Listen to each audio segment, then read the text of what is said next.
I'm making this announcement in compliance with the Open Public Meetings Act, being Chapter 231, Public Law 1975, Laws of the State of New Jersey. The Planning Board Secretary has prepared a schedule of this meeting of the Planning Board of the Borough of Kenilworth for the year 2026 and has posted a true copy of this schedule in the on the bulletin board located at the front entrance of Borough Hall, and has mailed true copies of this schedule to the local source and Star Ledger, and is maintaining a copy of this schedule in Borough Hall. Accordingly, the notice requirements of the Open Public Meetings Act have been satisfied in regard to this meeting. Can you stand for the Pledge of Allegiance? I pledge allegiance to the flag of the United States of America and to the republic for which it stands, one nation, under God, indivisible, with liberty and justice for all. Roll call. Mayor Kolovich. Here. Councilman Scalise. Here. Mr. Paserno. Here. Mr. Davis. Here. Mr. Menke. Here. Mr. Cantina. Here. Mr. Mazzio. Here. Mr. Ladowdy. Here. Mr. Scuderi. Here. Did you get Sabina's here now? I did. Oh, I'm sorry, I didn't hear. Okay, that's all. Is there a motion to approve the minutes of our last meeting and our reorg? Motion. Motion made by Mayor Kolovich, second by Mr. Scuderi. All in favor? Aye. Kathy, are there any communications? You have no communications? You didn't receive any letters? I just think I should swear him in first. Oh, okay. I'm sorry. Yeah. You did forget that. We Even though handed he- you the even paper though and he you're did telling it- us what to do. Well, even though he did the second, we'll look at that. I know. We'll go Okay. back in time, if I can, Mr. Chair. Yes, sir. All right. I state your name. I, Mike Scuderi, Do solemnly swear do solemnly swear that I will support the Constitution of the United States to support the Constitution of the United States and bear true faith and allegiance to the same bear true faith and allegiance to the same, and to the governments established to the governments established in the United States in the United States and in this state and in this state, under the authority of the people. under the authority of the people. I do further solemnly swear I do further solemnly swear that I will faithfully, that I will faithfully, impartially, impartially, and justly perform and justly perform the duties of Kenilworth Planning Board member, the duties of Kenilworth Planning Board member, according to the best of my ability. according to the best of my ability, So help me God. so help me God. Thank you.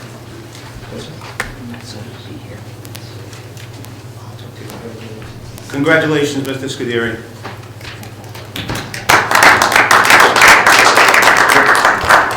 Okay, what I am going to do is I'm just going to backtrack for the record because Mr. Scuderi seconded that motion. So we're going to go back again with the same approval for the minutes, and the motion is made by Motion made. Mayor Karlovic, seconded by now the member of Mike Scuderi. All in favor? Aye. Okay, then I asked about communications. Kathy says she received none. So I'm going to leave it at that. So what we're going to do next, just let me see real quick. We have an error that I may have made, not really an error, but I'd like a little bit of house cleaning. At our reorg meeting, when we introduced our planner, our attorney, and our engineer, yes, we swore them in, but we did not read the resolution into the minutes. So Vice Chair Greg David would like to do that at this point. Right, so we're going to start with the planning board attorney, and I'm going to read the resolution. Whereas the firm, Scrinsky Hollenbach, was responsive to the request for proposals due October 24th, 2025 at 11 a.m. for the position of 2026 planning board attorney, and whereas the planning board has selected the firm Scrinsky Hollenbach as planning board attorney for the year 2026, and whereas the firm Scrinsky Hollenbach shall perform all services as planning board attorney of the Borough of Kenilworth, consistent with the response submitted by said firm. Now therefore be it resolved by the Kenilworth Planning Board of the Borough of Kenilworth, County of Union, State of New Jersey, that the firm Scrinsky Hollenbach be and is hereby appointed to the position of Kenilworth Planning Board Attorney for a term set to expire December 31st, 2026, pursuant to a fair and open process under NJSA 19:44A-20.4, etc. Be it further resolved that a professional service agreement is hereby authorized so as to include compensation in accordance with the RFP as submitted by the captioned firm for their services as planning board attorney. Be it further resolved that notice of this award be published in a newspaper authorized to receive legal advertisements on behalf of the borough within 10 days of this date in accordance with New Jersey law. The resolution was, the motion was made to approve by Mr. Ladati, was seconded by Mr. Clementi, and all members, it was passed unanimous. Okay, moving on to planner. Whereas the Kenilworth Planning Board is an autonomous statutory board that is coordinated under the Division of Planning and Zoning and the Department of Planning and Engineering, and whereas the firm Hired Rule and Associates, PA, was responsive to the request for proposals due October 24th, 2025 at 11 a.m. for the position of 2026 Planning Board Planner, and whereas pursuant to the fair open process rule, advertisements for proposals were published in the local source and posted on the Borough of Kenilworth's website, and proposals were received and reviewed for Kenilworth Planning Board Planner for the year 2026. Now therefore be it resolved by the Kenilworth Planning Board of the Borough of Kenilworth, County of Union, State of New Jersey, that the firm Hired Rule and Associates, PA.B. is hereby appointed to the position of Kenilworth Planning Board Planner for a term set to expire December 31st, 2026, pursuant to a fair and open process under New Jersey law. Be it further resolved that a professional service agreement is hereby authorized so as to include compensation in accordance with the RFP as submitted by the captioned firm for their services as planning board attorney. Be it further resolved that notice of this award be published in the newspaper authorized to receive legal advertisements on behalf of the borough within 10 days of the date of this in accordance with New Jersey law. This motion was made by Mr. Clementi and was seconded by Mr. Ladati, and again, all members voted unanimously. And lastly, for engineer, whereas the firm Center State Engineering was responsive to the request for proposals due November 19th, 2025 at 11 a.m. for the position of 2026 Planning Board Engineer, and whereas the Planning Board has selected the appointment of Center State Engineering as Planning Board Engineer for the Kenilworth Planning Board, the Borough of Kenilworth, hereinafter Borough, for the year 2026, and whereas the firm Center State Engineering shall perform all services as 2026 Planning Board Engineer for the borough consistent with the response submitted by said firm. Now therefore be it resolved, the Kenilworth Planning Board of the Borough of Kenilworth, County of Union, State of Jersey, that the firm Center State Engineering be and is hereby appointed to the position of Planning Board Engineer effective immediately for a term set to expire December 31st, 2026, pursuant to fair and open process under New Jersey law, and further reserve that a professional service agreement is hereby authorized so as to include compensation in accordance with the RFP as submitted by the captioned firm for their services. Be it further resolved that notice of this award be published in a newspaper authorized to receive legal advertisements on behalf of the borough within 10 days of this date in accordance with New Jersey law. This resolution, the motion to adopt was made by Mr. Ladati, seconded by Mr. Colello, and again, all members voted unanimously. Well, thank you, Mr. David, and thank you again to the professionals. We just wanted to put that as a matter of record so we could just follow our procedure. Moving forward, we have resolution application 24-009, Eric Chavez, 61 South 19th Street. As a matter of procedure, what we normally do with resolutions, the attorney usually reads off some of the pinpoints of the resolution and for us to vote on the resolution. Lou Rego was our attorney last year, so he's not here. So what I'm going to do is have the pleasure of just highlighting a couple of things for you in memory, and if you found it in order, then we could go ahead and vote on the resolution. Okay, so if you remember, this application provided adequate notice. The applicant, Eric Chavez, represented himself. Some of the things we asked is the applicant requested a dimensional variance or relief in order to remove, to renovate a single-family house in an R5. It's an R5 residence. As previously discussed, a 5-bedroom home requires 3 on-site parking spaces. We talked for hours about how they could achieve that, and the board has determined that the benefits of the application substantially outweigh the negative impacts in the residential use and the residential uses permitted.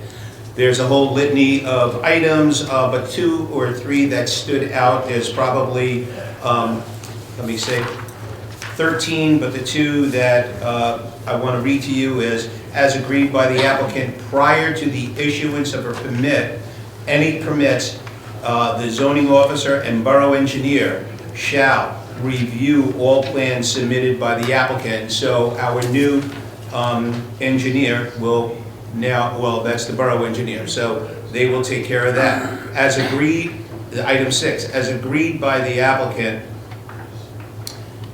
as agreed to by the applicant, the cellar or the basement area shall not be used for bedroom living areas. So those are the two highlighted areas. So if you've all got this in your packet, if you find that the resolution was put together in order, we need a vote to approve the resolution. Motion made by, No, I did not hear the case. oh, you weren't here, I'm sorry, Mr. David. It should be by anyone Okay. who made, Motion made by Mr. Mazzio. Second, did you second? I'm sorry. Second by Mayor Karlovic. Roll call? Mayor Karlovic, Yes. Mr. Paterno, Yes. Mr. Clancy, Yes. Mr. Mazzio, Yes. Mr. Ladowdy, Mr. Scuderi. I wasn't here. Are you on?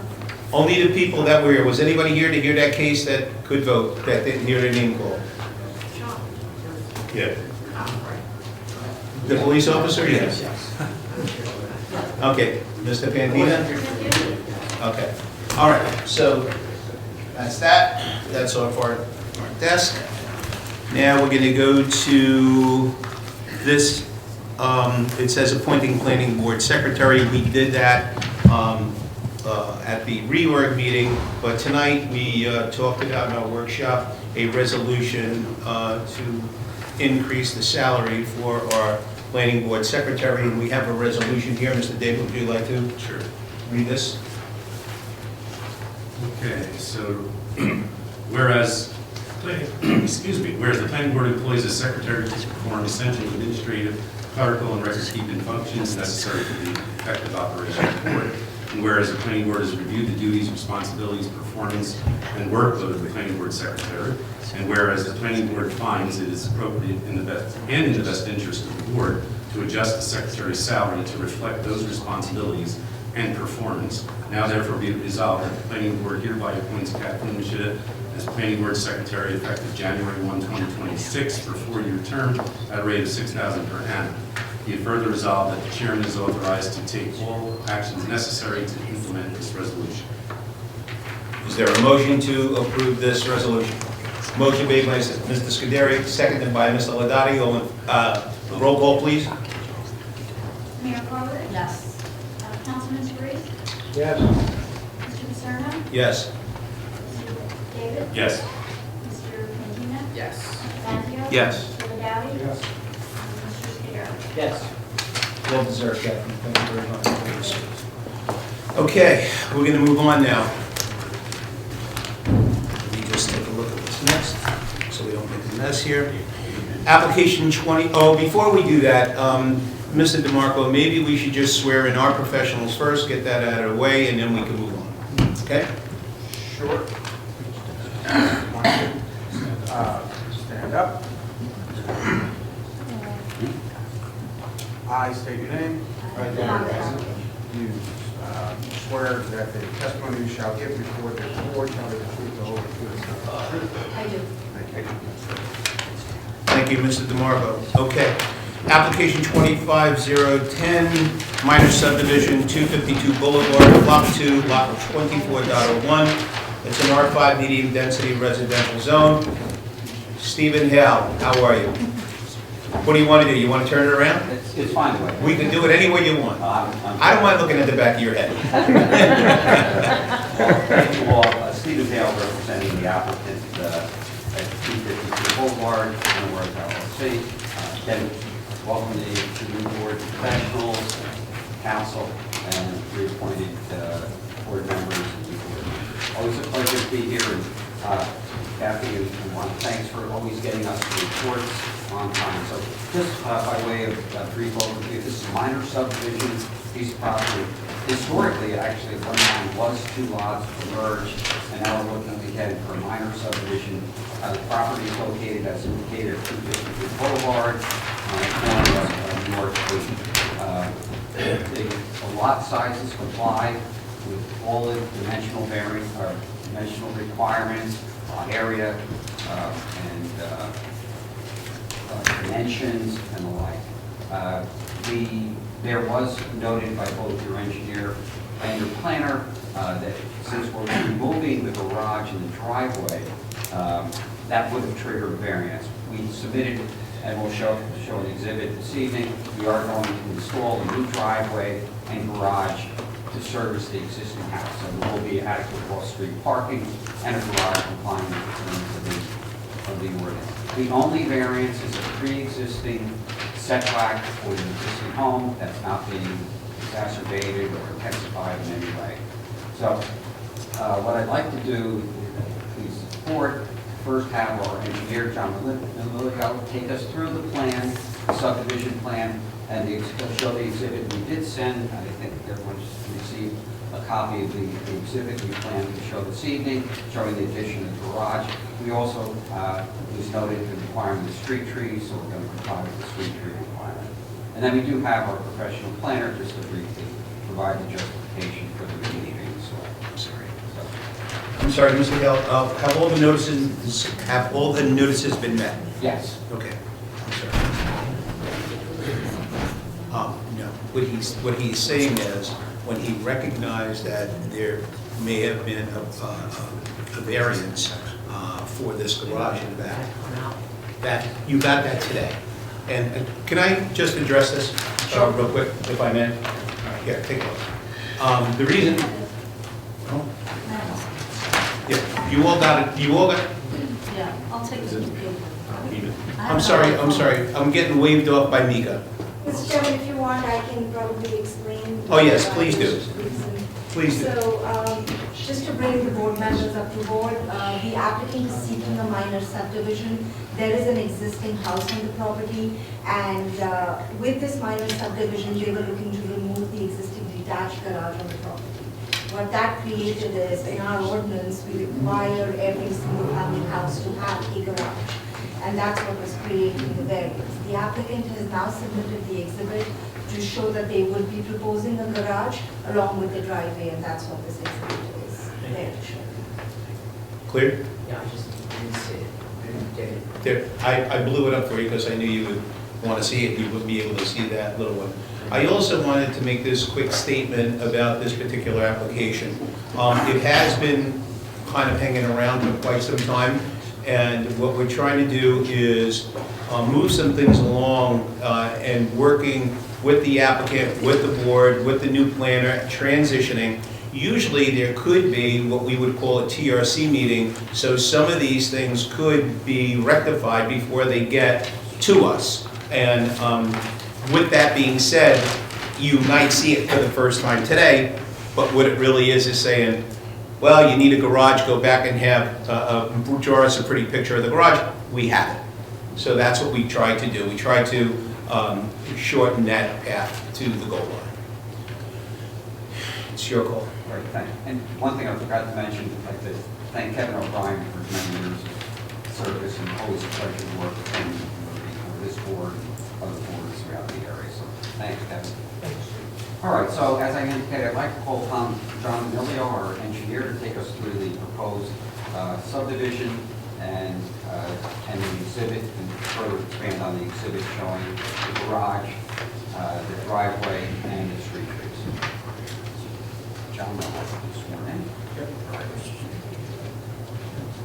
Sir, how are you? Do you swear or affirm that the testimony you shall give shall be the truth and whole truth and nothing but the truth? I do. Thank you, sir.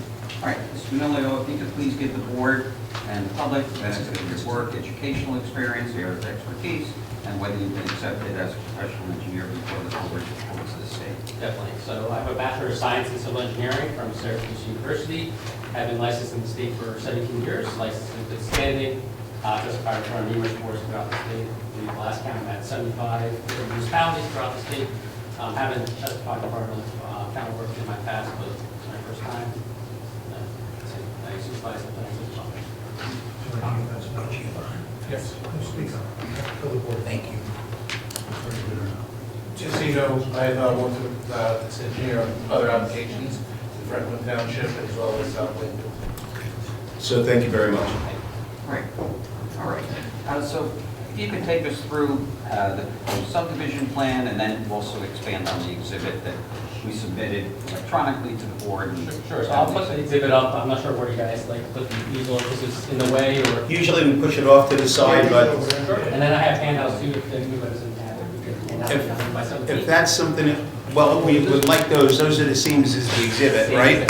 Because they're a bit larger. We don't have to mark these since the other ones are marked. Is that right, Mr. DeMarco? That's correct. This was submitted, Now, we should mark We're it gonna probably because mark it's it. Okay. sent ahead of time. but it wasn't within the time period. Right. So it should be marked to that. So you want to mark it, So the exhibit's You got- entitled, I think you're gonna give it. Do we need to mark these, Joe, or? no, just the one. Just the one, okay. A copy of this. should work. We'll take them back out. so the exhibit's entitled 252 Boulevard, board exhibit, today's date.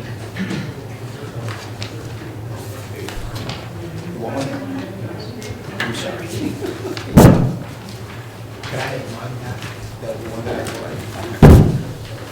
It's clear. Everybody is ready? All good. All good. All right, so as mentioned earlier, the property is known as 252 Boulevard, Block 72, Lot 24.01, located in the R5 residential zone. It's a corner lot on the corner of Boulevard and North 8th Street. It's on the northwest corner of that intersection.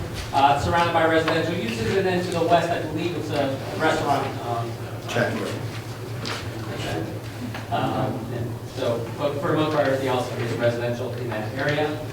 So currently on the property is a two-story, single-family dwelling with, it's a one-car, because it only has one garage door, but it looks like it was previously a two-car garage, one of them is boarded up. And with a driveway that comes off of North 8. So part of the proposal for the existing and removals, what we're proposing to do is remove the garage that's out there, and the driveway will be removed as well. I do want to note that the garage that's out there is actually non-conforming for the current standards. The current standard says garage can't be more than 500 square feet. This garage is 641 square feet. So we are going to remove that pre-existing non-conformity that's not out there and make it fully conforming with the garage. The only other non-conformity on the site is the front yard setback off of Boulevard. So the requirement is for a first floor to be 25 feet off the property line. The existing front yard setback, that's shown right here, is 19.1 feet.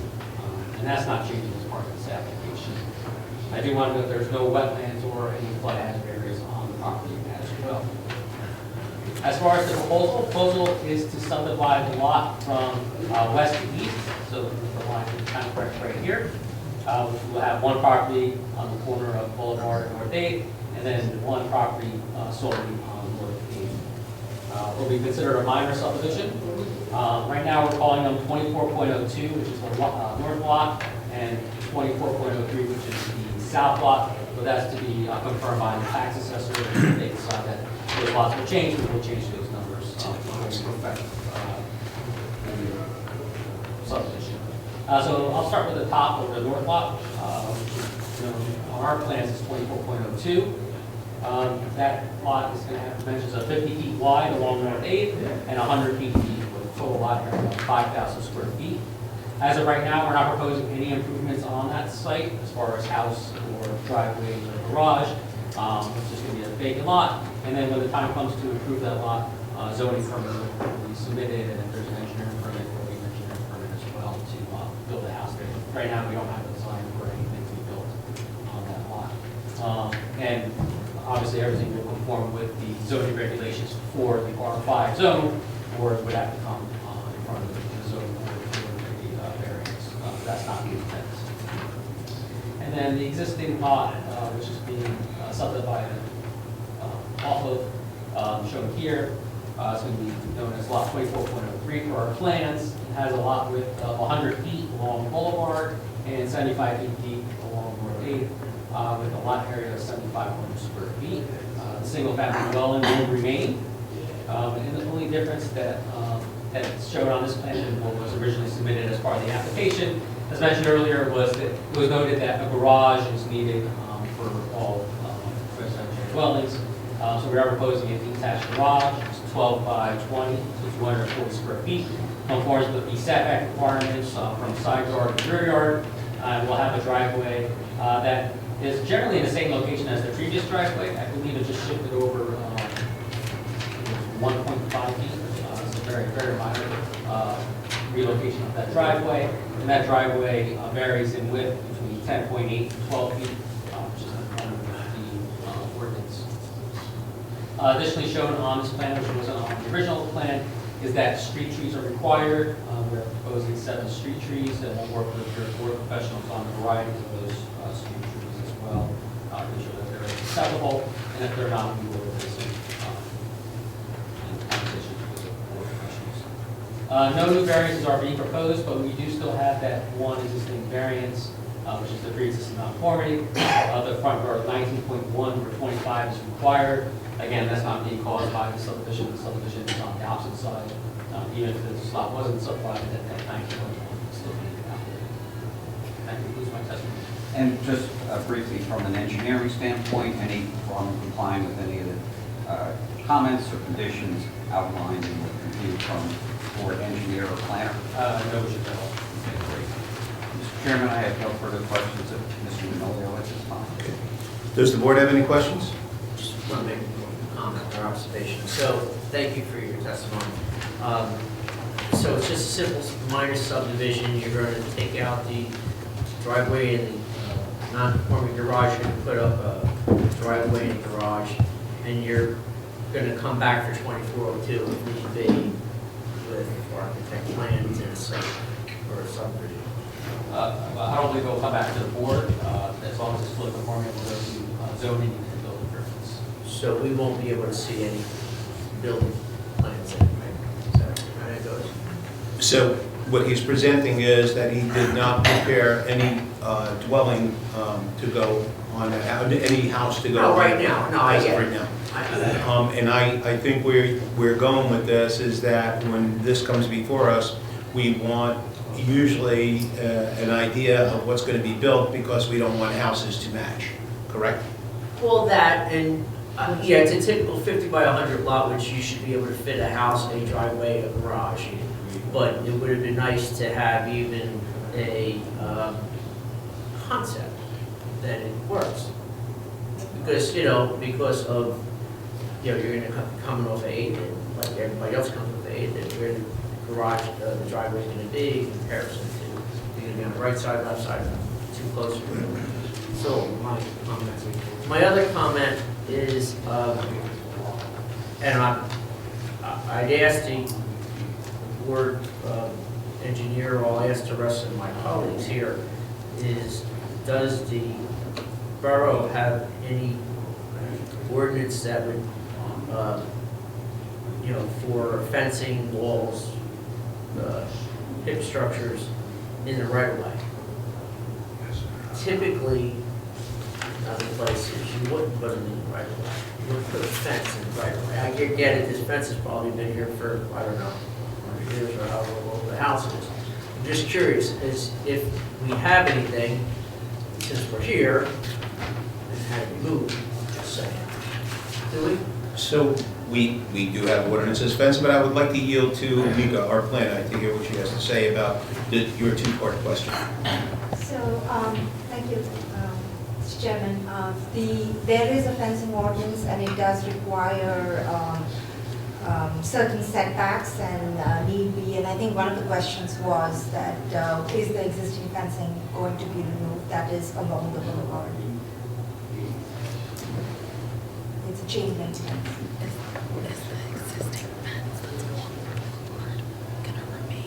So let me make it easier, you will have to remove it because If we it's don't allow it. non-conforming, So, I think that will be the condition. yeah, You have that's to- not a problem. So your answer is if it's non-conforming, you're going to remove it? Correct. Okay, that's number one. Number two, you had something else, Nick, what was the first part of your question? My That first we part of don't my see question was a an house. observation that although it's just a minor subdivision, and you're making a standard lot, 50 by 100 lot, it would have been nice to see a concept, to make sure that a house whatever, 50 is gonna be 40 by... It's 50 by 50. Yeah, I know, the window is, you know, how big is the house gonna be, is it gonna fit in here, is the driveway gonna fit? It's gonna fit, but it would've been nice to see it on the plans, right? Well, yeah, it's always nice to see more than less, but 50 by 100 is a required lot and size. But Mika, did you have something to say to that? So following what a board member has suggested, there are, as pointed out in the memorandum also, there is the building site design standards, which requires, you know, if a subdivision is being made and 2 units are being put, single-family units are next to each other, they have to be differentiated architecturally. And that is the reason, you know, even in a minor subdivision, the board likes to see what is the difference between. Now, you have an existing unit and it is assumed that the new unit would be very differentiated. However, we do not have that in front, and that's the hesitation board members have, that they don't see this design or this elevation right now in front of them. So, Mr. Manilio, if you can talk a little bit as to how different, you know, the design would be, what the existing building looks like, and if it is board's purview, either they want to see the elevation or they would leave it up to the professionals to see it is different enough from the existing building.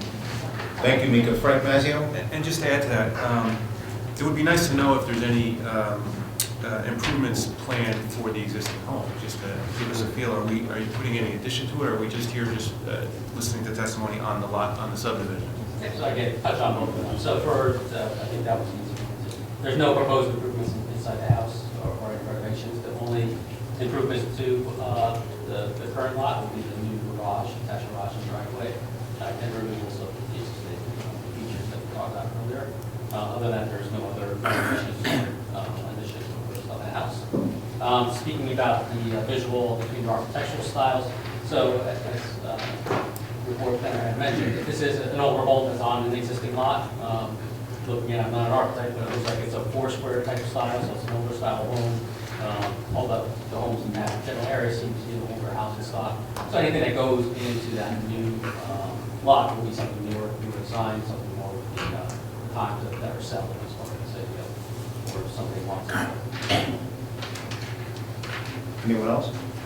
Nick, you mentioned something about, you had some concern about the driveways or whether it would be placed Yeah. close to H Street or not. Well, it's just, Maybe somebody can it's, answer that. listen, I get it either way, but the applicant is coming in to propose a subdivision and promote it and create a new lot. Again, okay, it's a 500 lot. We're never going to see what's going on here. This is going to go to the zoning department. So is the driveway going to be too close to the new driveway that they're putting in, that they are showing on here, or is it going to be on the other side of the lot? It's just nice to see what's going on this, and then, you know, while we're approving, that's all. You know, we've rejected applications in the past, but And when that's they why I'm haven't making shown a us comment. what the house is going to look like and the levels. No, I get it, and that's why I'm making a comment. So, in light of this particular application, I don't know if that was the right way to put it. With this particular application, it almost stands alone, because if you have a subdivision where there's going to be 2 lots, 2 empty lots, then it would be more amicable to the board to take a look and see what the 2 houses look like, so they are not a person wearing the same dress. And that's what we always didn't want to do. But with this particular situation, and everyone is unique, right? You do have an older home on the boulevard. You're not going to, I don't think somebody is going to build to match that home. They're going to build something new in that design. However, I wouldn't have a problem with that design being brought over to the planner and the engineer to take a look at that and see what that would look like as a request to the applicant. And yes, the board always likes to get involved, and this board could actually say at this point, if this was to be approved, yes, your driveway is where it is on 8th Street right now, that's fine. Would the board feel better that the 2 driveways are together? Or would that driveway be on the other side? Maybe we could ask the applicant if they would consider with the new construction of their house, be it on the north side or the south side. I think it should be on the other side, closer to the house on 8th Street. Towards, further down, so the Further two down, driveways, so they're not preferably next the to two, each other. preferably the two Create driveways space. being away from each other. Right, Mr. so, Pantino. so now looking at it, and I'm sorry, I didn't notice it before, so on the right side, on the north side of 2402, you got 2 telephone poles, so the driveway's not going there. You got 2 proposed trees, it could be anywhere really, but they have to be separated by something, so the driveway's not going on the left or the right, south or north, it's going in the middle at some distance separated from the other driveway. So that's the only place that the driveway can go. So if the driveway's going in the middle of the house, then the garage is going to go in the middle of the house. Is that what was planned? Not what planned, and the trees are going to be in a different spot. I'm not making a big deal out of it. It's just that with not, with minimal information, there's a lot of. Let's hear from our engineer. I just wanted to bring to the board's attention, there is an existing curb cut there already. I don't know if the engineer would like to speak to that a little more. I'm sorry, what'd you say? There's an existing curb cut there existing. For the existing house? For the Well, other no, house. the empty lot. The empty lot. For the empty lot. You can see it on the site plan, and you can see from street. view. Correct. It's on the, closer to the north property line. So we could reutilize that if that's okay with the board. Again, I don't think that the applicant has a preference for side they goes to. Obviously, it could always mirror the house right at the left. So that would be this one. And also, we don't have any problem stipulating, and I agree with the chair's comment, that it's different than when you come in with subdividing 2 vacant properties. But even if the resolution wanted to include it, will comply with the local light ordinance, so. Okay. I just don't want to go, I'm sorry, Mike, go ahead. Just the house directly to the right of this is a new construction house. It's Yeah. That's right. maybe 2 or 3 years old, so we Yeah. just want to make sure it's a little different from that. Okay.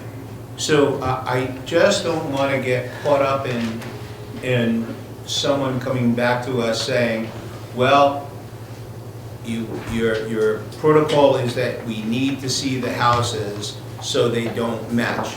But I think maybe, I don't know what the board thinks, that this could come under a unique situation. There's already a house built there. We could also say, don't build a house that looks like the one to the left and to the right, which I know you're not going to do, but, you know, I don't know. I think it's just a standalone lot at this point.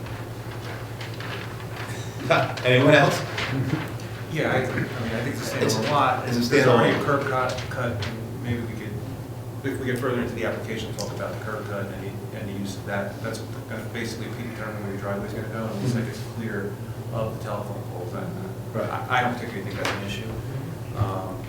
And the fact that there's an existing home there that they're not renovating, their testimony is, then it's obviously this newer home is gonna fit from that. But I guess we're kind of getting ahead of ourselves. It's probably more we Yeah. here. Okay. Mr. Chairman? I'm sorry, Mika, go ahead. A couple of follow-up questions also. Sure. related to that. Sure. Mr. Manilio, the existing house, do we know how many bedrooms it is? I don't. The reason I'm asking is. 3 bedrooms. Okay, so as per our ordinance, for a 3-bedroom house, you do need 2 parking spaces, if I'm not wrong. Yes. so Uh, we have, your the- garage The is- garage is one, and then we have 7 feet of driveway. Okay. Another 3. All right, so I wanted to put that on the record. And the new house, I'm assuming it will be 3, 4, but today your testimony is whatever garage you're going to propose is, and driveway is going to comply with the number of parking spaces. Correct. Where would all the HVAC equipment be located? Where is it for the existing house? Is it, It's pretty sure. Plants? There is not. There is no existing. so would, There's no potential. so would that be something you would be updating the house with, or to bring it modern up to code standards? No. Is it not required by the building code that? To have central air in the existing building? No. So, all right, and the new building everything would comply because you do need visual buffers and 3 feet of buffering and everything around it. Correct. There are no existing sheds or accessory structures on the existing That is correct. building? Other And- than the garage, Other obviously. than the garage, and none are proposed. Correct.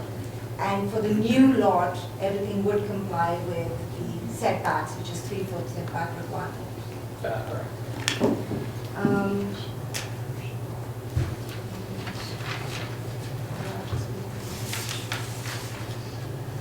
In terms of impervious coverage, is it the testimony that both are being met Yes. and will comply? Yep, and it provided the updated calculations for the driveway and the garage to ensure that that matches.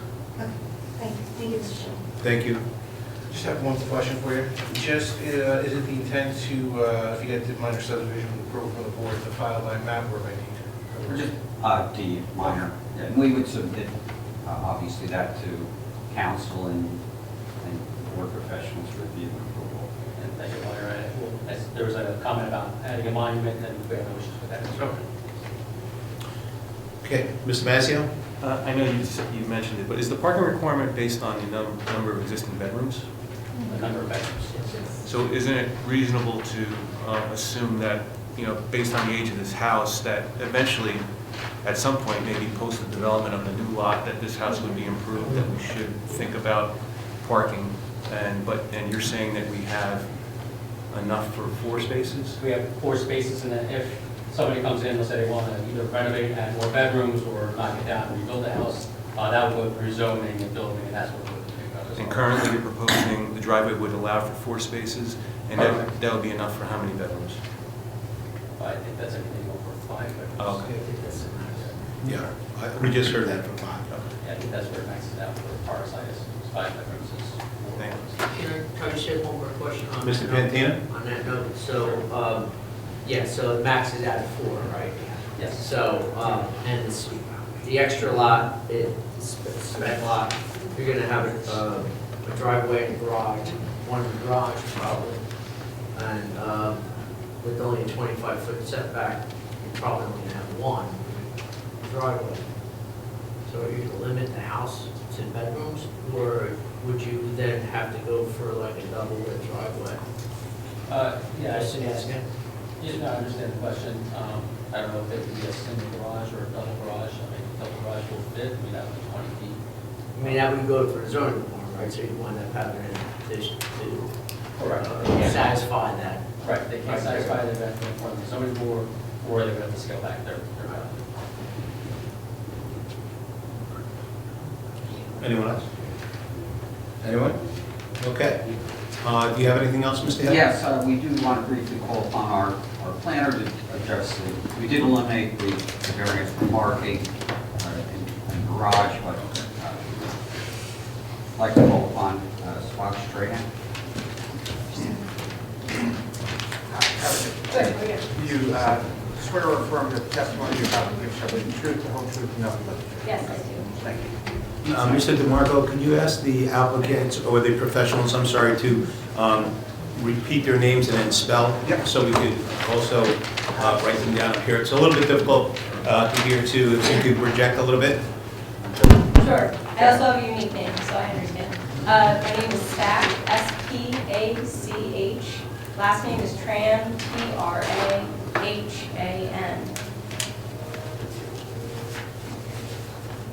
You've been sworn. She has.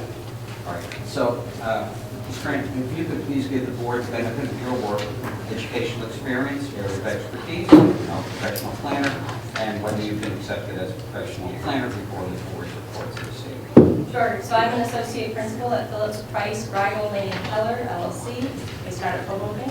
I have my master's in city and regional planning from the Rutgers University's Gloucester School of Planning and Public Policy. I am a licensed professional planner in the state of New Jersey. I also have my licensure with the American Institute of Certified Planners since 2019.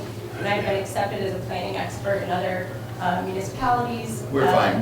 We're fine. West- You can proceed. Sure.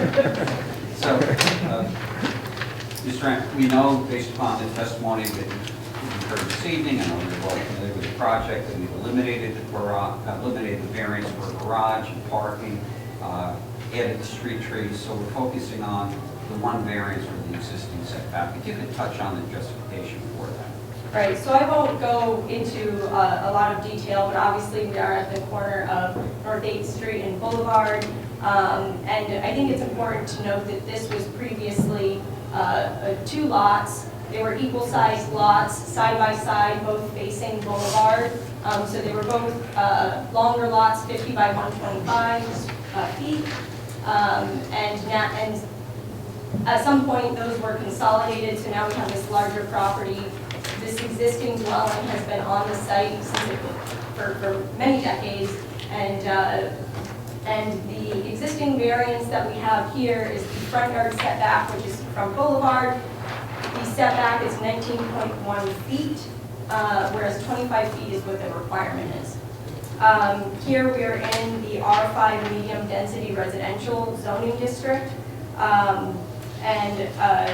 In that district, you know, we do have the other lot requirements for the subdivision. Thankfully, the design has been created so that there are no other variances necessary. You can create 2 completely conforming lots, both in terms of the dimensions, the total area of the lots, all of the other setbacks, including for any new dwelling that would occur on the northern lot. The parking can be compliant, and obviously we've had some discussion about the design, and you know, the applicant is certainly willing to confirm and commit to complying with the design requirements, should that become an issue. So in terms of the variance for the front yard setback, the board can grant variances. These are C variances based on 2 different criteria. The C1 criteria is for an undue hardship or practical difficulty that's associated with the strict adherence to a requirement of the zoning ordinance. And a C2 justification says that a purpose of zoning would be advanced and the benefits would substantially outweigh the detriments. In this particular case, the positive criteria can be met under the C1 criteria. Because this dwelling has been here for so many years, and in fact, the property line through this subdivision is not changing. The property line that's changing is to the north. It's the rear property line for this dwelling, although the corner lots, you may call it the side property line. But essentially, the distance is unchanged. And in fact, you know, when we look about if this could be improved at all, is there something that the applicant could do to improve this?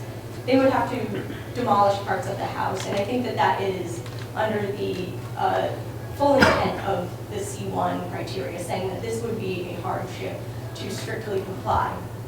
Now, one of the benefits of the way that this property was designed is that it actually is set back quite far from the street. So if we look at the plans, it is set back, I measured 29 feet approximately from the sidewalk, the front of the house, and it is approximately 50 feet to the street.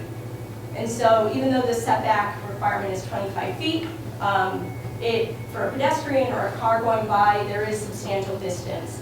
And I also, in doing a site inspection, the homes across North 8th Street, which is to the east, those homes on that next block are set back similarly from the street. So I think that it is compatible with the neighborhood, and there's no need to you know, present a hardship to make this house comply. Now, in terms of the negative criteria, you know, would there be any substantial detriment to the public good? I don't believe that there would be by allowing this to continue. It's been this way for many, many years.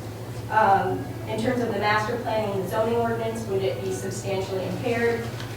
I don't believe so. The 2011 master plan recommended that your R2, which was a low-density residential district, be renamed and reclassified as the R5 medium-density district, which is what we are in here, and that the intent of this was to reflect the minimum lot size in this neighborhood, which is 5,000 square feet typically. And the zone continued to permit single-family dwellings and public parkland, and so in this way, there would be no substantial impairment to the ordinance or the master plan intention. Now, I'd just like to speak a little bit about the minor subdivision and whether it is appropriate overall in the neighborhood.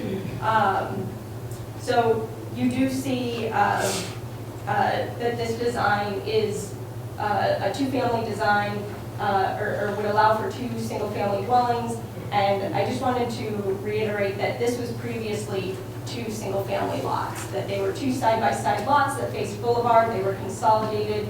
And so essentially, the design of the neighborhood already contemplated this density from the outset. And this corner just happened to be an oversized lot for many, many years, and now it would return basically to the original density that was contemplated for this corner. I do think that there's benefits to having the lot configurations the way they are proposed tonight compared to the original side-by-side lots facing Boulevard. I think that one of the benefits is that you have driveways that stay facing North 8th Street as opposed to Boulevard, which could be more likely to interrupt the free flow of traffic along Boulevard. So I think that this is an improved design overall. If we want to look at the purposes of the municipal land use law, and if this is aligned with those purposes, Purpose A is to guide appropriate use of all land in the state that will promote public health, safety, morals, and general welfare. And this is in planning area 1, which is in the state plan map, which is intended to accommodate growth. Purpose C is to provide adequate light, air, and open space. So the northern lot that is being proposed is fully able to accommodate a new dwelling. There is, when you look at the building footprint that could be proposed here, it is perfectly reasonable and comfortable in size to accommodate a typical dwelling in this neighborhood.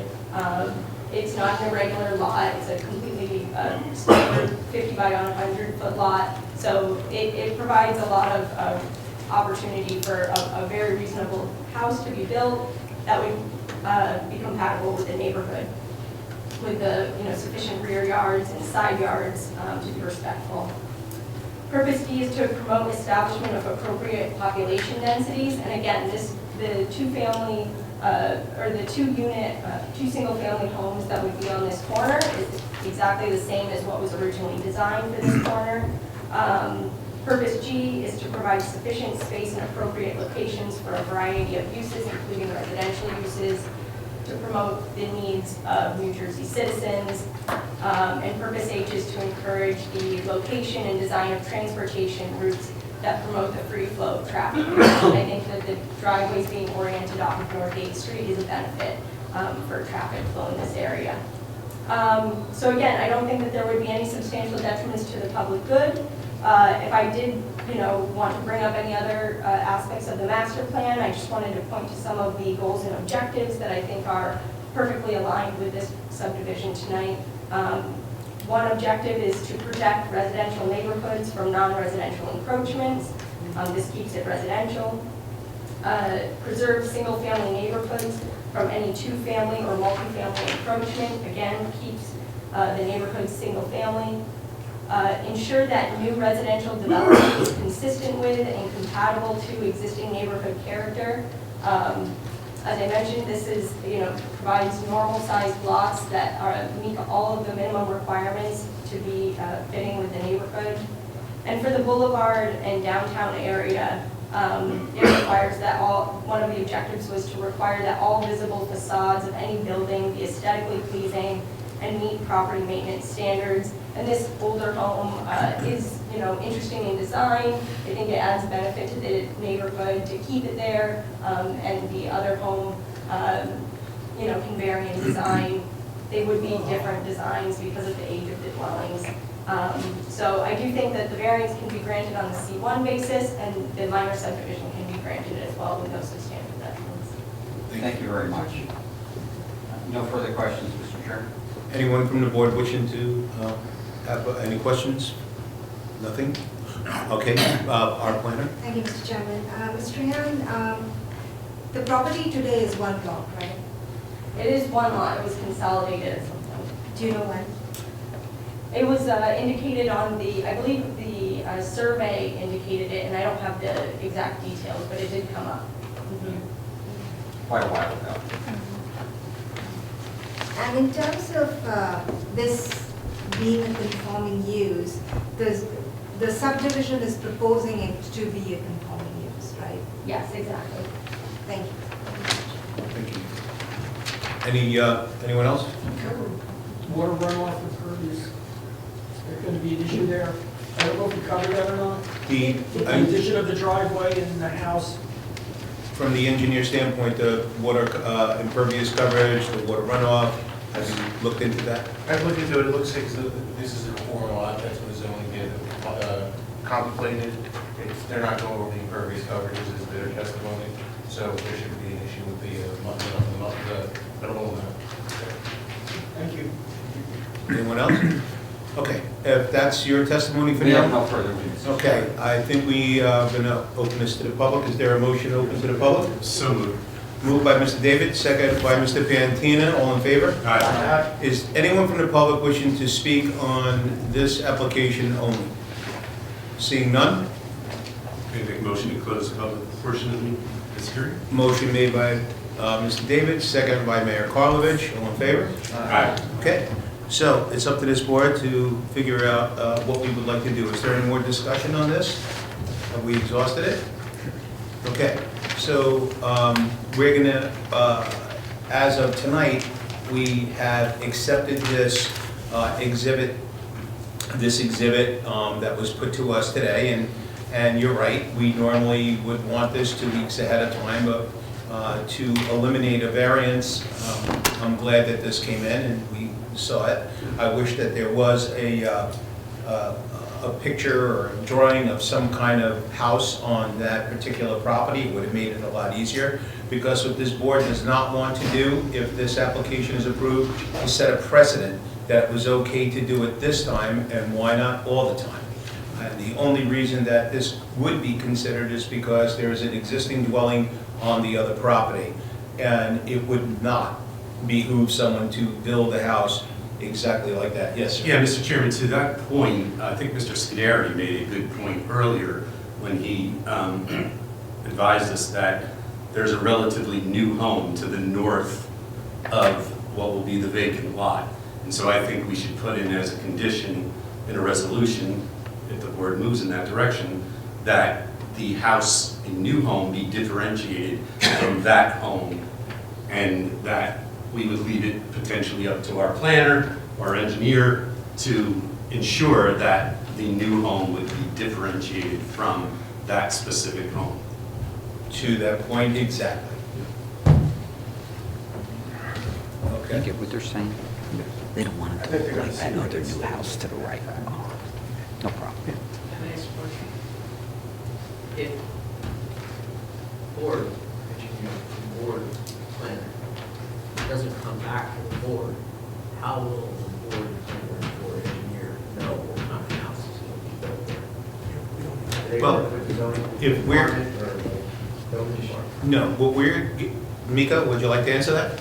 Did you hear what he said? Yes. So I think if the board puts that as a condition, as part of the resolution compliance, the applicant will have to show us the proposed, at least the concept of the new house that's going to come there, to show us what's changed between the two lots, as well as the new dwelling that's coming on the property. I would have expected that answer. I just didn't know what the time frame would be between we're subdividing a lot, we're not building anything now, and resolution compliance. Resolution compliance would be in a couple of months, so I think it'll build a house in a couple of months, or they can sell it over a lot. You know what I'm saying? Like, it might, what if it's down the road?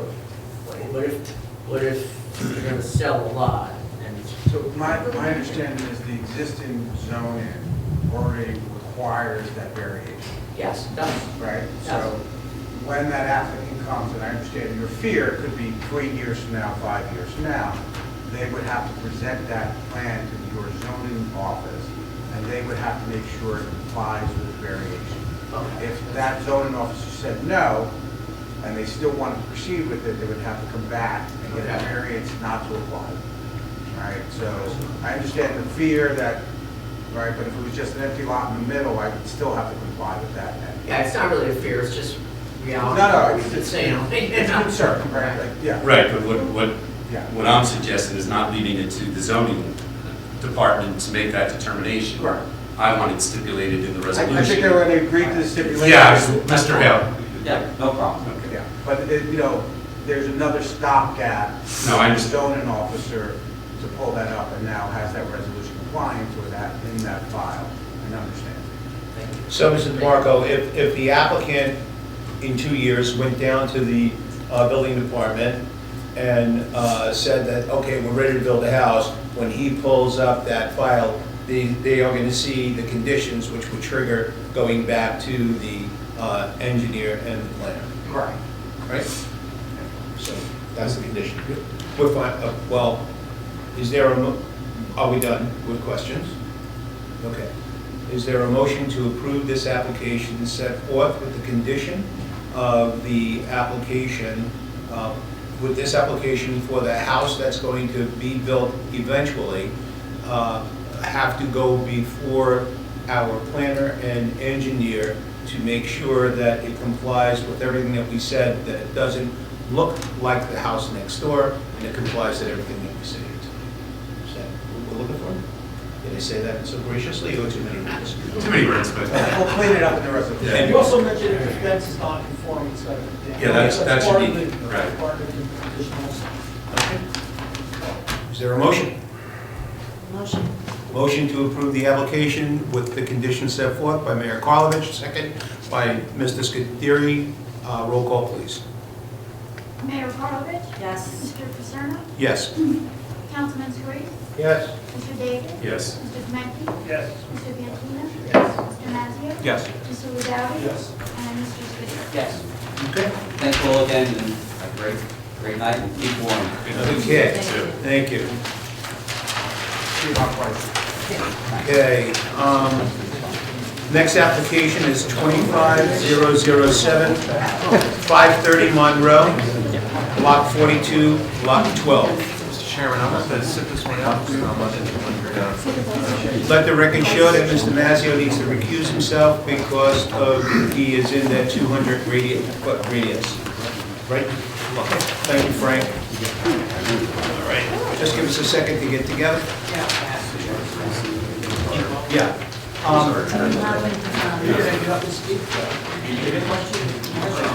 Larry? Would you come up, please? Hey, Ed. How are you? Oh, paper clip. A small one, yeah, we have that. Yeah. Thank you. It is better without Okay. Give us a sworn second, so we're not fumbling up here. This over.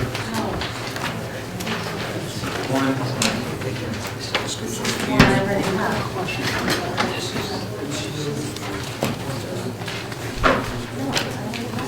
What do you want? You want the big book? Want this big?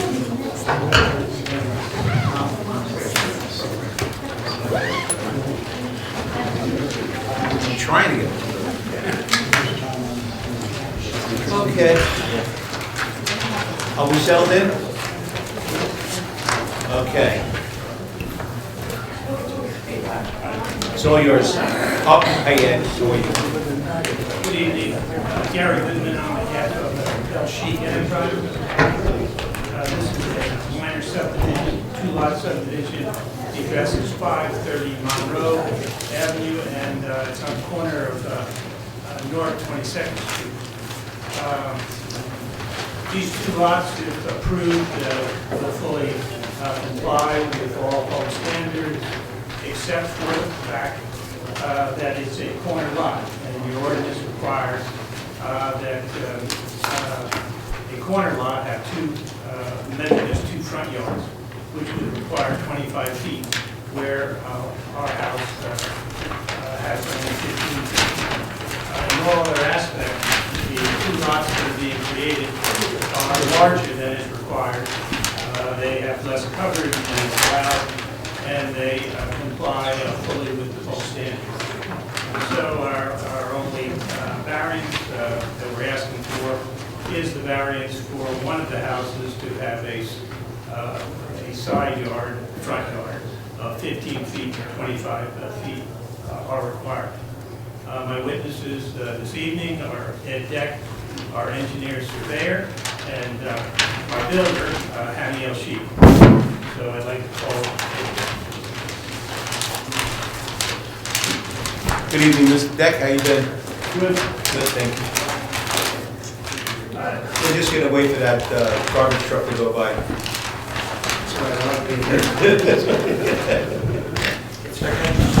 We just want to get this paper so she can do it. You good, Nick? Okay, go ahead, Mr. Deck. So before you get swear, the testimony should not give shall be the truth, the whole truth, and nothing but the truth. I do. And just state and spell your name. Sure, Edward, no initial S, last name Deck. Mr. Deck, will you give your background, education, and qualifications to testify as an engineer and planner this evening? Mr. Deck has appeared before us many times, I think we can afford that. Your license still in order? Yes. No, That's all we need to do. Ed, could you please walk the board through the existing lot and what is proposed? I have my laptop here, but there's a see screen. Well, if you plug it in right here, You want to use this screen here? Is that what you're doing? I don't know. Let me first see if I can get this connected, or I have my display here, so I'll. Whatever you want to do, Mr. Deck, where Yeah, you I'll are. just use that for now. You want me to be an eagle? Oh, if you want to. Plan consists of 4 sheets, and it's the single-family minor subdivision of 530 Monmouth Avenue, Lot 12, Lot 43. That's the cover sheet that you see now has the list of owners within 200 feet, a small zoning map that shows that we're in the zone 5, and also that 200-foot radius map, which the file the names within 200 feet of the list. We also have notes here, and they're repeated on sheet 3, so I won't go through those. As Mr. Goodman informed the board, is that we meet all of the bulk requirements for each new lot, except for the corner lot. And that is what we're discussing tonight. I think it was the next page is the existing conditions page, which shows the building there, which is no longer there. Mr. Shook received a general permit and approved demolition to remove the building. So right now, it's a vacant property, all the sheds are gone, asphalt's gone, driveway's gone. Go to the next sheet. Sheet 3, which shows on the right-hand side of the sheet, a schematic of the lots showing how we're subdividing them, dividing them into 2 equal 6,500 square foot lots. 6,500 Mr. Deck, can you hold on for a second, please?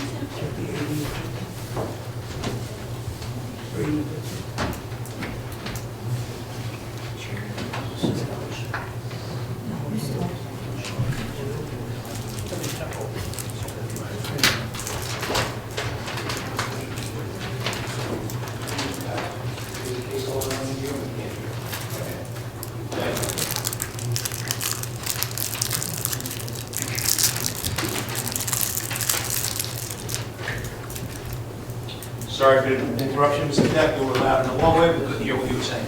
Thank you, appreciate that. Should I grab the microphone? If you could bring it closer, that would be helpful. Yeah. Sheet 3 shows on the right-hand side a schematic of the lots being subdivided into equal 6,500 square foot lots, 65 by 100, which gives a total of 13,000 square feet, and that's how we get 2 equal lots. They, again, meet all of the bulk requirements except for the setback, which I'm pointing to here now, which is at the lot at the corner of North 22nd and Monroe Avenue. We're holding a 15-foot, recall, front yard setback. We have a 25-foot setback off of North 22nd Street. We have a 5-foot side yard setback and a 20-foot rear yard setback. And on the left side of the sheet, you'll see our proposed buildings. The architecture is different, which we're very concerned about. We have 2 driveways, length and wide, with 2-car garages. We have patios in the back, and we, again, meet all of the bulk requirements for coverages, setbacks,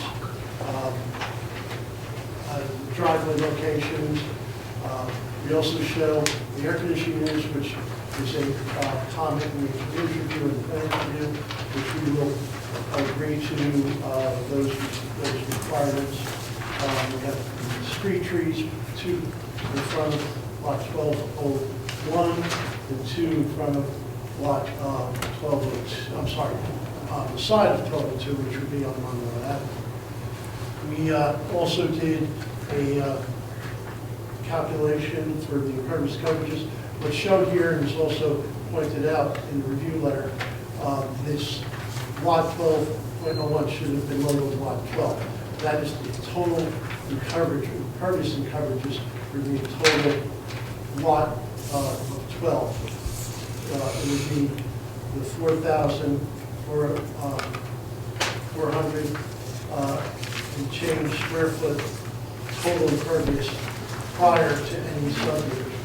And then over here on the left-hand side, we show the total impervious coverages for the 2 subdivided lots. And then I showed the impact of those coverages. And as you can see, the rational method generated, or the runoff generated by the impervious coverages are de minimis. We have all of the utilities shown as far as what's in the street. We also have the utilities shown for the proposed lot.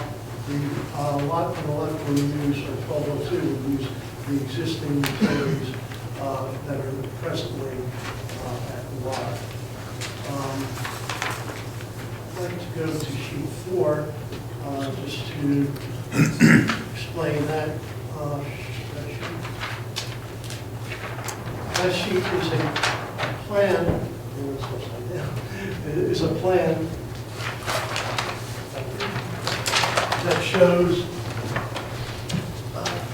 all of the lots and also all of the infrastructure drainage for the surrounding area.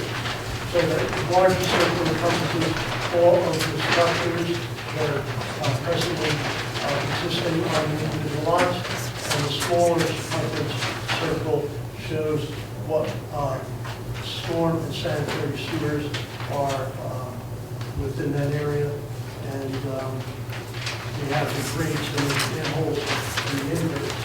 And one of the comments made in the review that the note on page 1 says NADB, and here we're referring to coming on the correct datum on all the plans is NADB. And if I have that map up, I asked you to do an eyeball survey of, in your capacity as a surveyor, to determine if corner lots were being built with front yards less than the 25-foot required. Were you able to do so? Yeah, I've done a review of what's shown on Google Maps, and I'm able to also get a link from Google Maps. So I also did an observation by going to the site itself along Monroe Avenue and looking at the houses that line Monroe Avenue all the way to 16th Street. And without doing measurements, I certainly testify to the fact that there are at least 4 houses that are approximately 15 feet closer to the property line. So if you'd like to go through the review letters. Yeah, sure. Are we done with the easel portion? I'd like to do the engineer's review letter first. The engineer, okay. All the comments on the report, we have no issues with. We will be getting the tax assessor to assign if you tax map lot numbers, if we do receive your subdivision approval tonight. And if so, it'll be notified. Yes, we will be notified. We will notify the county for a non-applicable comment from the county for a subdivision, which is required for all subdivisions. As stated, the front yard setback is an issue at the corner. Item number 6, we will address all those issues, and most of those will be done in the plot plan stage. Again, I think I clarified what we were saying as far as what datum the plans are, and they are in NADB. Number 8, we will address that in the plot plan stage. Monuments will be set at that division line on North 22nd Street. Signatures will be provided, meridian references to the river will be provided, point of beginnings will be provided, and we have already received Somerset Union Soil Conservation District. So I just want to ask this real quick question. I don't want to interrupt too much, but everything on the engineer's report you are going to comply with. There's nothing here that you're going to alter, trim, you're going to comply with every one of these items. Every one of those items can. Go ahead, you go on. I just want to be clear because it is a little difficult to hear you up here. I don't know why tonight, but it is. I guess we go down to the planner's review. This is the planner's review. Yeah, that first item that the planner pointed out, I believe on its planning review, it says 6. And I think both of us were a little confused. Maybe you could clarify what those calculations refer to. Oh, sure. Under 6A, the square footage, as I pointed out earlier, on the right-hand side of sheet 3, was referred to 4,453 to the total impervious coverage for lot 12 prior to any changes to the existing conditions. So that is really, that notice lot 12 should have been lot 1201 should have been lot 12. I think C and D and E are for Mr. El-Sheikh, but I'll go down to F. Can you confirm measurements there? Yes, we are proposing a 20-foot wide driveway with a 2-car garage that will be accessed through that driveway. And street trees on G? Street trees, we do show 2 on lot 1201 facing North 22nd and 2 on 1202 facing Monroe. And HVAC equipment? Right, we do show HVAC equipment for the proposed building. We show it that it is buffered with screening, more likely arborvitae's, and any changes have to be made to that. We would agree to that and do the changes as required. Mr. Chairman? Yes, Nika. Going back to the trees, our calculation showed that you would need at least 4 trees. I believe 4 along North 22nd Street and 3 along Monroe Avenue. And currently there are only 2 and 2 shown. Okay, we certainly would agree with that. We don't have a problem. But 70 total meters? Yeah. And regarding the HVAC equipment, so currently the way it's shown, it shows like it's set back only 2.5 feet from the property line. The ordinance requires that HVAC have buffering approximately 3 feet wide around it. So would you be moving the entire building, then your setback is going to get even smaller. Well, we would have to look and see what the size of the HVAC units are, what we're going to propose, and then we'll just make that assessment as whether or not we're going to have some sort of change in the building or position of the building. Because then you'll have to come back before the board if there is change in the setback. That's what I'm trying to get at. Change in the building setback? Yeah.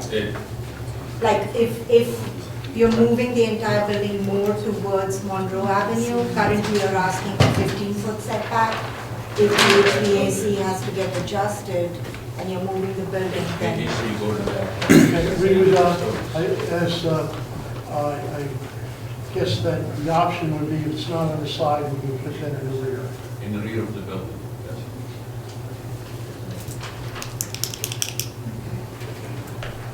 And you would comply with all the buffering requirements? Yes.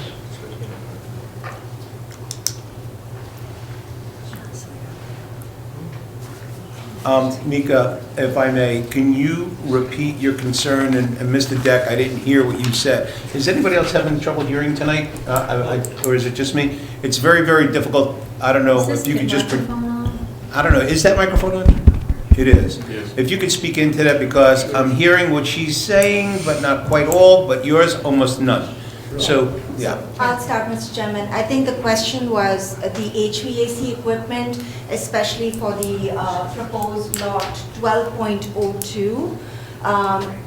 Currently, I believe the ordinance requires approximately 3 feet wide buffering around it when they're in the HVAC located. Currently, the way the setback is shown, it's only 2.5 feet. Okay. So my question was, how are you going to comply? The answer was, we'll comply and we might have to move. If the building has to be moved, then the setback around Monroe Avenue would have to be reduced, and that's what I was bringing. To which I believe, and please correct me, the applicant's engineer said we will put the HVAC to the rear of the building. Okay. And comply with the buffer requirements. So if the application was approved, that would be a condition of the application? I'm sorry?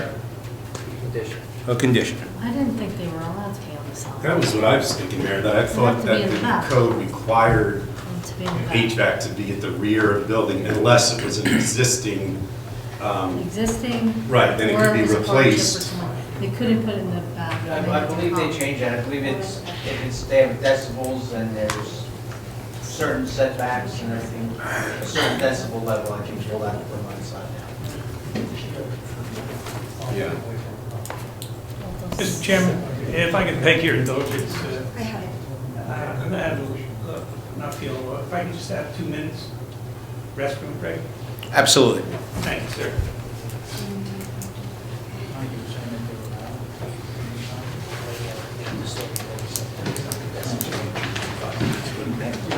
How about I make a motion that we're adjourned for 5-minute break. Second. Motion made by Mr. Davis, second by Mayor Kolovich, all in favor? Aye. We need 5 minutes. This way there's no chatter in between the application. All right, is there a motion to open? Yeah, up? motion to reconvene the meeting. Motion made by Mr. David, seconded by Mayor Karlovich, all in favor? Aye. Okay, let's pick up where we left off, and if we could project a little bit, we were in the middle of the air-conditioned setback, correct? You want to complete that statement, or are we good for now? We all know that the air conditioner has to be 5 feet away from that setback, correct? The air conditioner has to be 5 feet away from the side yard setback, if it's on the side of the house. And then there's a 3 feet zone around that. The buffering has to be 3 feet wide around And it. it has to be 3 feet wide around. And 4 feet high, like some kind of evergreens or fencing or something like that. Okay. Oh, wait, Mika, did you say it has to be elevated 4 feet off the ground? No, the fencing, the visual Oh, buffering okay, around I'm it sorry. has to be 4 feet high Okay. and 3 feet wide. Above the condensing unit. I thought it had to be 9 feet from the property line. Well, if you have the 5 feet setback, and then you could start the air condition at that point, which is, what they're telling us is 3 feet around. It's really 8 if you want. And then the fence has to be higher than the condensing unit, so you don't see the here or all of that kind of stuff. Okay. Right. The street trees, we discussed that. Yes, trees. So at this point, I think the only outstanding issue which has to be addressed would be the corner lot as far as the setback. Okay. I don't have any further questions for you. No, I get no water, should I? Well, all you can say really is in your capacity as a surveyor, is that the other houses in the North Zone that either through variance or through permission have been allowed to be built with less than the 25-foot setback, correct? Well, I don't know how the. Yeah, I didn't say, whether it's by variance or by permission. Right. But there Well, that are- could be existing non-conforming uses. Right. When you mentioned. Zones change. Sorry. When you mentioned earlier, Mr. Deck, you said that there were 4 houses, or at least 4 houses, along Monroe within a, with a 15-foot setback. You didn't really provide an exhibit, or you didn't really show it on that key map that's on sheet 4. So my question is, at least 4 houses with a 15-foot setback along Monroe within how many feet of this particular property? Like 1 First- block, 2 blocks, 9 blocks? Actually, the first one is within a block, and across the street, there are probably 2 blocks, we start hitting one on each, one on the corner, one meets the 25-foot, the other one doesn't. Then we go down to the next street, there are 2 right on corners. Are there any on the north side of Monroe? Yes. So there are, like, but none of them are contiguous to this lot? Continuous to our lot? No. Yeah, or even like, their lot? There's more on this one, too. This is lot 7. Mr. Scuderi? So the lots that did not have the 25-foot setback, did you happen to notice the size of their yards? What of the size of the lot? Was it a 50-foot wide lot that they couldn't move a house at all? Or was it a larger lot? No, they were the same, like 50 foot. Any board members have any questions for Mr. Deck at this point? Okay, how about our engineer and our planner?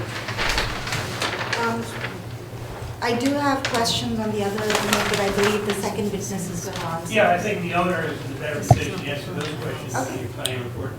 I just have one question. On sheet 3 for lot 1201, on the side of the side yard setback, there's an empty box. Could you just explain what that's for? It's less than the AC needs. Is that a window well or the one next to it? There, Side yard? that would be, I believe it's 5 minutes. Yes. 2 feet starts there. Yeah.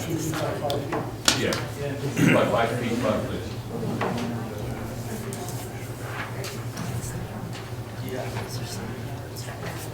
So Darren, I have to ask you, and I'm sorry, I couldn't hear your question, and I don't know what you're referencing, and I just have to take a moment to express this.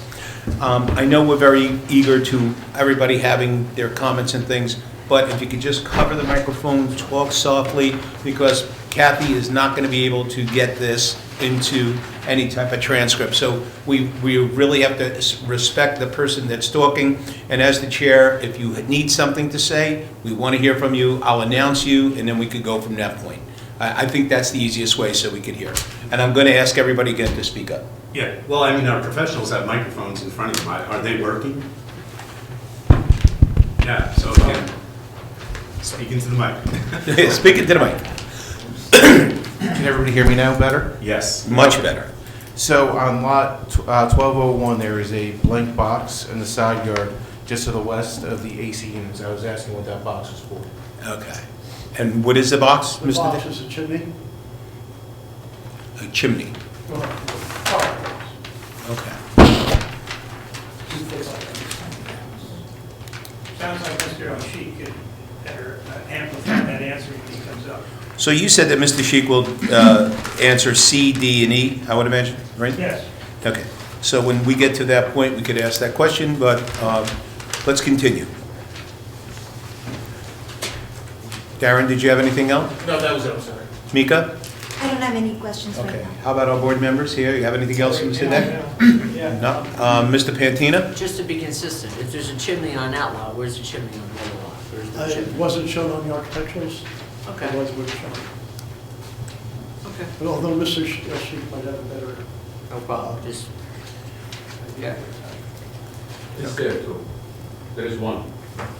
Maybe he missed it, but it's there. Right, I mean, Just looking for consistency. So now obviously some architectural.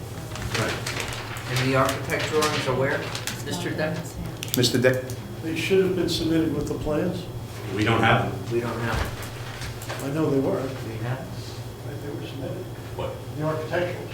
I don't have no clue about that. They told me it was like- There's no architect. Okay. Have them on his computer?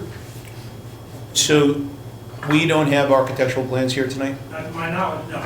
They weren't submitted, I'm sorry? they weren't submitted, so they weren't reviewed. So, There were no comments made by any of the professionals because they were not submitted in the time they had. interesting. So, from my perspective, this hearing should be postponed until we have those architectural renderings. That was not asked by the secretary. Mr. Sheik, if you're going to speak, I'm going to ask you to come on up, get sworn in. And I don't mind doing that at this point. Sir, if I may, you swear or affirm that the testimony you shall give shall be the truth, the whole truth, and nothing but the truth? I do. Thank you, sir. Just spell and state your name for the record. Henny L. Sheik, You gotta spell it, sir. Hanylshiekh. Thank you, sir. You're welcome. Unfortunately, Mr. Chairman, nobody asked for the architectural plan. We don't have it on our list. This is the architectural plan right here. I don't know how they get missed. We don't have those. We don't have it. I understand, but was not requested. I don't believe it was requested by us, by anybody. It was my understanding, Mr. Al-Sheikh, that you were coming here basically as a builder to indicate that you wanted to subdivide 2 lots and that you were going to give testimony based on your house construction in Kenilworth as to the type of houses you were considering building. Correct. And that is what you were planning on doing. Correct. And with all due respect, we've had Mr. Sheik before us in the past for minor subdivisions where we've required architectural drawings. So again, from my perspective, I feel the hearing should be postponed until we have those in our possession. Mr. El-Sheikh, it's very, very difficult to proceed with this tonight without architecturals here. I really don't know what to tell you, Mr. Chairman, because I was not told to bring any architectural plan, but this is the architectural plan I'm gonna live by in this new lot. Correct, but the challenge, sir, is that those plans should have been submitted at least 10 days before. They should have been at least looked at by the planner and the engineer so they could have some comments. Understood, but in our list, what we need to supply I understand. was not here. That may or may not be true, but it's your application, it's your obligation to commit support when you come here when you're seeking something. So the more information you provide is always better. And my understanding is, it's not your first time in front of this board, and if you sat through the meeting right before it, you understood the questions when it comes to subdivisions and the concerns on how the houses look like. So you were fully cognizant of that.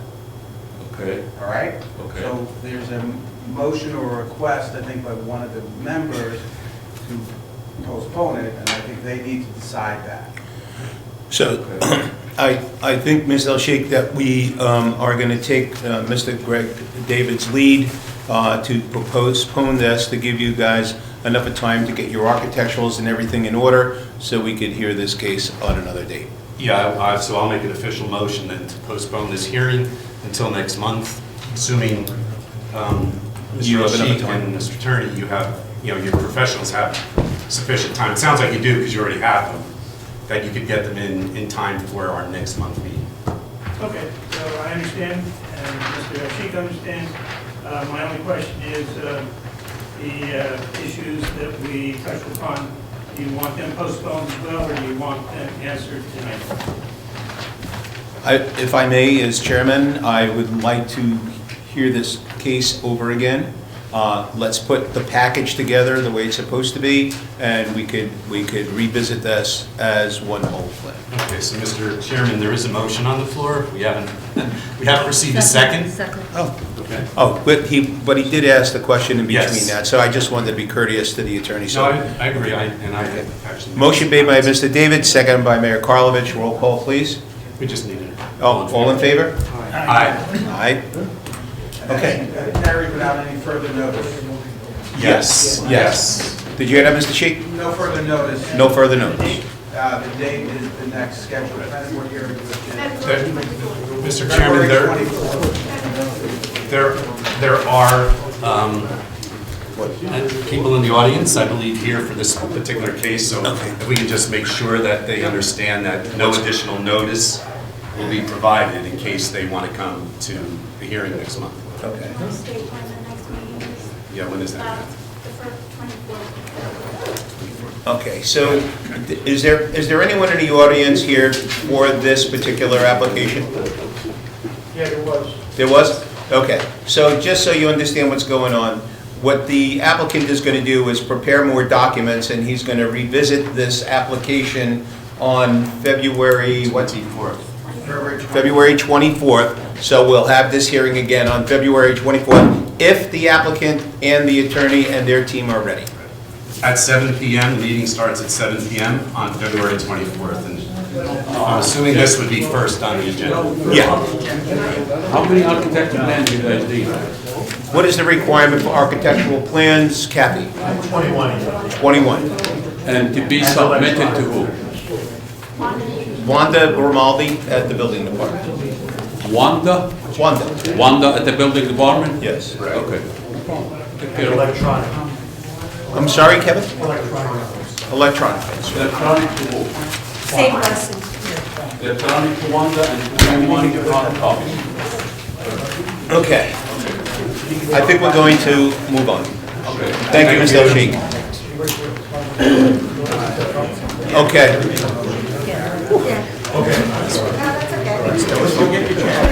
Okay, we're going to get back in session here. And gentlemen, please be courteous to the rest of the meeting. Any comments for the good of the board? Oh, none? Okay. I have one comment. Oh, come, go ahead. Just getting prepared again for, with the plans, architectural plans. It's twice tonight. I don't know. So when we get the application in, do we review for that and when they send all their documents in? Should you get check the plans? It's a checklist. There's, okay, we're going to double, Can we add? we're going to double check to see if architecturals are on that list, and if they're not, they should be. I believe that, I don't know how they're not, because they usually bring them in with this applications. It's always been the protocol, and if we're looking for this, this is, we, some of us know better, so it should be done. Yeah. So we're gonna double check that, and if not, we're gonna implement that, make sure it's done right. Okay, is there a motion to open the meeting to the public? So moved. Motion made by Mr. Savino, and seconded by Mr. David, all in favor? Aye. Anyone from the public wishing to speak? Come on up. State your name and address for the record. John Lopianco, John Lobiaco. and I live at 540 Monroe Avenue, Okay, right across the street from the house we're talking about. okay. Okay? I've lived there for 60 years. Okay? I was raised in Kenilworth. My kids were all raised here. My grandchildren were raised here. I love Kenilworth. I love the layout of Kenilworth. I love the way the houses were in Kenilworth. And if you look at other towns and see how big pieces of property they have and all that, beautiful. We have small pieces of property, but we're going to take those small pieces, if they're just a little bit bigger, and we're going to parlay that into good bucks for builders. This piece of lot that we're talking about, Coresti's lot, which was Mr. Conklin's ranch at one time, he made a magnificent house there. It was beautiful. It was picturesque. Everybody sitting up here knows the house I'm talking about, how great it looks. Now we're going to have two great big gusher bungs sitting on the corner there. Okay? Am I right or wrong? Can I just, for the record, can you spell Kashavan? He's gusher bungs sitting on the corner. Let me tell you something. I'm 84 years old. Okay? God bless. I really don't care what they're going to do. The big thing to me is, my father-in-law, actually, my wife's grandfather was the second mayor of Kenilworth. So they were all, her ancestors were all on the first planning board, okay, 1907, Knutson's and Hoyles. But at any rate, my father-in-law always told me, Alan Knudsen, his name was, that you have a setback. He said, Johnny, you buy this house on 540 Monroe, my house, you have a setback, you're on the corner. But you're getting a double whammy. You're getting the one from Monroe, 25 feet, and the one from 22nd, 25 feet. When I did my additions, I did just like my father-in-law said. I stayed in the law, 25 feet, couldn't go any further. I wanted to, but I only put a 14-foot addition out because it's 25 feet. Didn't think about any variances or anything. I have no problem with them putting that. I told the lady that lived in that house, Midge Koreski's, I told her, someday they're gonna build 2 houses there. But what's with this variance thing? We're gonna have, we can make Monroe Avenue, we're all gonna be gone 30 years from now. But 30 years from now, it could look like Brooklyn. Okay, you wanna put the houses 15 feet from the street, that's what it's gonna look like. Now, we have rules, 25 feet from the street. Somebody wants to buy Midge's house, Koreski's house, they buy it, they gotta go by the rules, 25 feet setback. One lot could be 80 feet, the other lot could be 50 feet.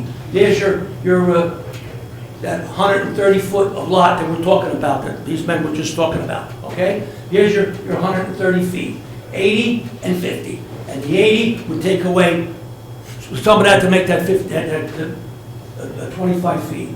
But as far as I'm concerned, build 2 houses, a house right out by Monroe. Another thing, Monroe, you can't park there on Monroe until 4 o'clock in the afternoon.